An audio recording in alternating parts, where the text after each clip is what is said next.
Welcome to the Asbestos Knowledge Empire. What does asbestos management mean to you? I used to really struggle with the asbestos management at my site, but now it's a breeze. It used to be really expensive. I was paying loads, but now I've got my asbestos power team in place. It's so much easier. Asbestos can be a pain in the arse if not handled right. We had to stop the job because asbestos was discovered. Now we don't have that problem. Asbestos management is easier than you think. Asbestos management. Be proactive, not reactive. Think about asbestos first, not last. And now your hosts, best-selling authors and asbestos experts, Ian Stone and Neil Munro. Hi, welcome to the Asbestos Knowledge Empire. I'm Ian Stone. And I'm Neil Munro. So today we're bringing you the 7 steps to asbestos management. It's a short duty holders guide that we've put together, all around asbestos compliance. So we're going to talk you through the 7 steps, but also if you wanted to get your hands on a copy of this, we've got a Facebook community group. If you go into Facebook and search for Asbestos Knowledge Empire and then request to join the group, in the group you basically get direct access to myself and Neil. There's other members in there, there's discussions that happen, you can ask questions, clarify things, anything like that. So it's a good group to join if you're interested in asbestos management and you want kind of a quick access to get a bit of information or something like that. Yeah, quick answers to any questions there or queries that you've got. Yeah, it's a great group in there. So we'll start at the beginning. So Step 1, it's identifying asbestos. That might seem obvious. The only way that you're going to be able to manage your asbestos effectively is to actually identify it. So the way that we would suggest that that's identified is a management survey is completed. A management survey is a sampling survey. During that survey we would access anywhere that general maintenance people would go, into sealing voids, things like that. We wouldn't be fully intrusive, we wouldn't be breaking into wall panels or anything like that, but if there were risers we would expect the survey to access into the risers if they could be unscrewed and things like that really. Yeah, definitely. Step 1, identifying asbestos. How can you effectively manage asbestos within your building if you don't know where it is? So yeah, it's a really important step and definitely the first step towards that management. So the second step is we refer to as recording the findings. And what we mean by that, so you need to put a written record together of what asbestos has been identified on your site, and making sure that it's kept up to date.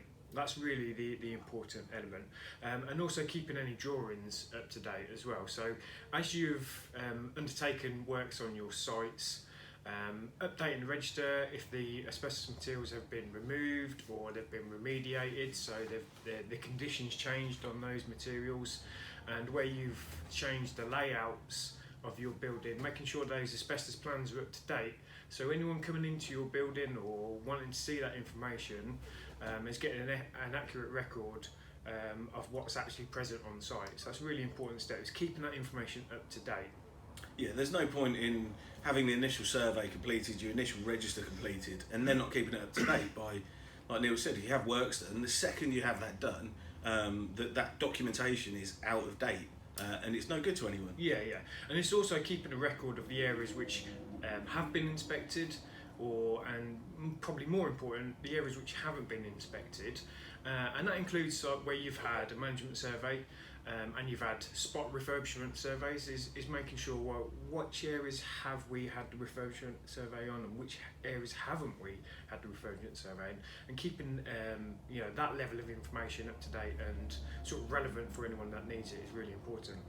So Step 3, assessing the risk. Now when you have an asbestos management survey or refurbishment survey completed, in there the surveyors will automatically complete the asbestos material risk assessment. Now, the material risk assessment is the assessment of the likelihood of that material releasing asbestos fibre. It's based on its condition, its location, the asbestos type, and the surface treatment of that material. Now, like I say, that's what the surveyor completes. However, as part of assessing the risk, the duty holder should undertake what's known as a priority risk assessment. Now, the priority risk assessment it helps you manage your asbestos. It kind of gives you a bit of an action plan. So once you've gone through the priority risk assessments, it then puts them into an actionable order, basically. And what the priority risk assessment looks at are things such as occupancy of the area, the size of the area, how often people occupy that area. So for instance, you could have a boiler room that's got asbestos residue or pipe lagging in, but nobody ever accesses or needs to access that actual area. It's completely shut off, nobody needs to go in there. So on the face value, from the material risk assessment, you would have quite a high asbestos risk because you've got unsealed insulation or something like that in there. Once you've gone through the priority risk assessment, it actually drops down a lot lower in risk order, because the risk of anybody being exposed to asbestos in that area becomes kind of null and void, because nobody's ever going to be going into that area. And then probably off the back of that, you would take that information and look at it and go, right, well, how can we 100% make sure nobody's going into that area? So that would be a case of locking the door, padlocking, permit to works, things like that. So that's kind of how priority risk assessments work. Yeah, definitely. So it's basically two assessments, gives you the total risk of exposure to asbestos. So like as Ian said, the material risk assessment looks at how easily that material will release asbestos fibre should it be damaged, and the priority risk assessment looks at the risk of what's the risk of somebody being exposed to those asbestos materials within your building. So step 4, asbestos management plans though. So if you actually look at and read the asbestos regulations, the regulations actually ask the duty holder to undertake a written assessment and put together a written plan of how they're going to manage asbestos within their buildings or sites. So yeah, it should be in a written format, and it basically should cover how you're going to manage the risk, how you're going to prevent people being exposed to asbestos in your property. It should include sort of procedures on how you provide asbestos information to anyone that needs it. So that should be in a written format, and then that could be hard copy or it could be electronic, but those processes should be also built into the plans, how you provide that information and where it's stored, etc. And it's also about identifying the actual duty holder and naming them within those plans. Yeah, I mean, for the kind of on-site management element of the management plan, that could be a risk register that contractors have to sign when they come to site. Or it could be an external database that's online that contractors have to log on to check whether there's any asbestos in the area before they start their works, things like that, really. Yeah, excellent. Step 5. So we've got all this information, we've done all the risk assessments, we're saying how we're going to manage it, but step 5 is actually making asbestos safe. So following on the survey and all the other information that we've looked at, if we've now got asbestos that we either need to make safe or remove, then this is the point to do it. And I mean, duty holders, they're required to manage the asbestos. So in our experience, you can only really manage asbestos if it's, one, you know where it is, and secondly, you know that it's in a good condition when you start that management process. Yeah, definitely. So it's kind of really important process, because like Ian said, you can have all the procedures and best plans in place, but really managing unsafe asbestos is near on impossible, but very hard to do. So yeah, making it safe and putting those additional barriers in to make sure that it's less easy to disturb it is really important. Definitely. So step 6, communicating and sharing. Okay, so once all the asbestos is in a good, safe condition, you've got all your procedures in place, your management plan, is making sure that everyone knows about it. So anyone that needs to know has got that information. So that may be people on site, so your occupants, contractors coming into your site, and it might even be emergency services. How do we get the information? How do we get access to where the asbestos is, what condition it's in, and any procedures that are relevant for anybody. So it's communicating that information to everyone, and that is actually a really legal part of the regulations that you as a duty holder are responsible for.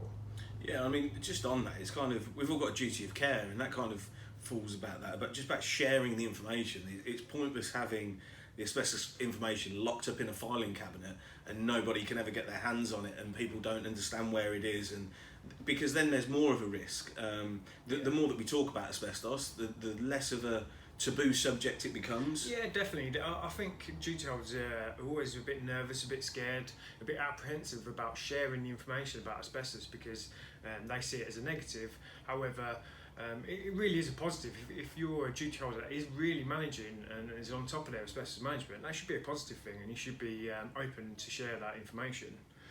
So the last step seven is really the most important because we see a lot of people fall down at this point, don't we? Yeah. A lot of people get to the previous step 6, but then this point forwards, it all kind of falls apart. Yeah, you may have spent a lot of money putting together and a lot of time working on your asbestos management, and so the final step is reviewing it and making sure and keeping it up to date. Okay, so if you've got asbestos materials, that has to fall into a re-inspection program. So we would recommend that's as a minimum a 12-month, but even if it's in high-risk areas, you probably want to increase that as well. Definitely. And definitely reviewing the procedures that are in place. So whatever you've put into your management plan that how you're going to manage your asbestos is making sure that that's relevant and up to date. So as buildings evolve and change, companies evolve, procedures on site about how you book in works, how contracts are controls, that sometimes does change. So it's making sure that the information in the management plan is kept up to date and is relevant for your site. Staff changes as well. Definitely, happen. And we've seen that happen where a site's gone from being fantastic. One year we've done a re-inspection, everything's in place. Staff have changed, and then the following year we've done a re-inspection, and essentially it's been like the Wild West. On the site, the kind of the procedures haven't been followed, and it's kind of all fell apart at the seams a little bit. So look, I hope you found that useful. They're the 7 steps. Going to rattle through them quickly for you. So we've looked at identifying asbestos, recording the findings, risk assessments, so the priority risk assessments, management plans, the actual asbestos works to make it safe, communication and sharing, and then reviews and updates and re-inspections. Great, so I hope you found that useful. Don't forget, if you do want a copy of this, join us on our Facebook community, and remember, asbestos first, not last.